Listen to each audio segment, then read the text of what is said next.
I'm Kelly Hushin. I'm the online content manager for Worldwide Business Research, and I'm here at PharmaForce in New Jersey. And I'm here with Kara Zuby from Endo Pharmaceuticals.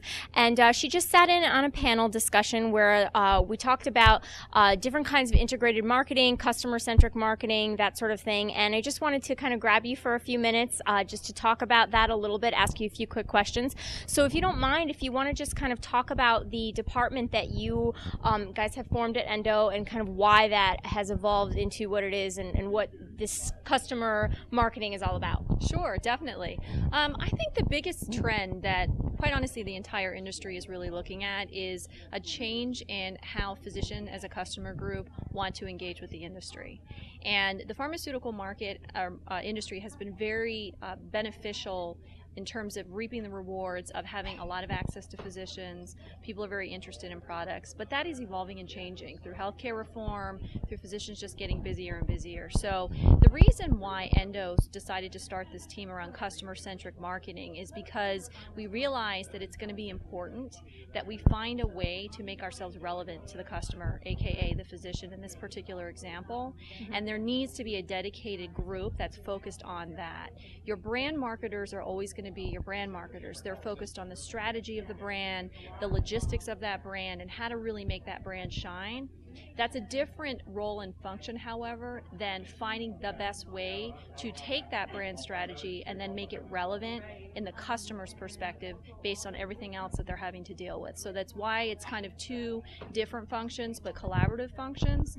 The other really important component of it is the sales piece. So the brand strategy that you have from a more puristic marketer, a customer-centric approach in terms of how do you make that brand relevant to the customer, but then also the field and the sales function, how do you tie those two things together? And that's being done through customer-centric marketing, which is taking the sales component, leveraging as a communication channel, marrying that and integrating that with marketing and finding the best mix. So as far as logistics go, we kind of get the general concept of this customer-centric marketing, customer-facing marketing, but what are some of the tactical differences that people will see if they're in this role and they're kind of, let's say, either a sales rep or somebody who is on the team creating a marketing plan? What are some of the differences that this kind of marketing will cause? What will you be doing differently on a day-to-day basis?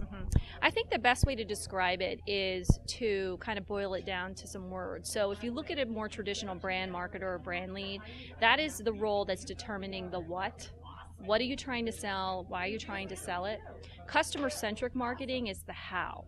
So you may know your brand strategy is X and your messages are Y and the types of physicians you want to market to are Z, but you don't know how to do that. What channels are most effective?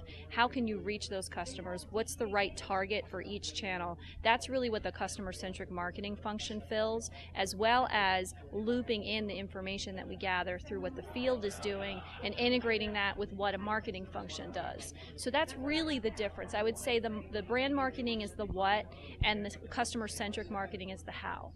Okay, great. That makes sense. And then just finally, one more question.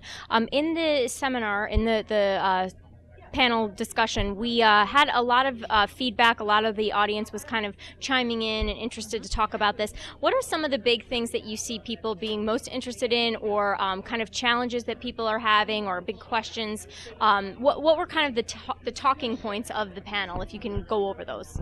Sure. I think most of the questions were around metrics. We got a lot of questions around, well, what do you metric? When do you metric it? What do you do with the metrics? How do you know if it's working? And when do you see an ROI on this approach to marketing? And quite honestly, I'm facing the same exact questions in the company that I'm with, because it's an unproven model in the pharmaceutical industry, well proven in the consumer world. So a lot of the dialogue was around, well, tell me what you're doing, how are you doing that, what are the hurdles to get you there, and very specifically, what are you metricing? What are those dashboards looking like? So there was a lot of dialogue around that. Okay, great. Well, thank you so much, Carol. I'll let you get back to the rest of the conference and enjoy it, and thank you again. Thank you.